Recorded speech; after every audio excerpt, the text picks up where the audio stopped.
ابن عمر رضی اللہ عنہما نے کہا، میں نے رسول کریم صلی اللہ علیہ وسلم سے سنا،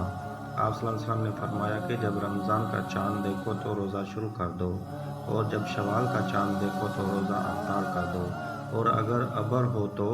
اندازہ سے کام کرو، یعنی 30 روزے پورے کر لو۔ اور بعض نے لیث سے بیان کیا کہ مجھ سے عقیل اور یونس نے بیان کیا کہ رمضان کا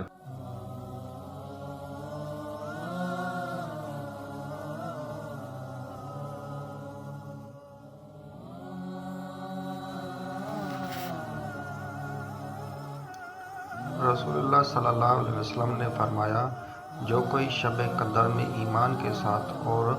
حصول ثواب کی نیت سے عبادت میں کھڑا ہو اور اس کے تمام اگلے گناہ بخش دیے جائیں گے، اور جس نے رمضان کے روزے ایمان کے ساتھ اور ثواب کی نیت سے رکھے، اس کے اگلے تمام گناہ معاف کر دیے جائیں گے۔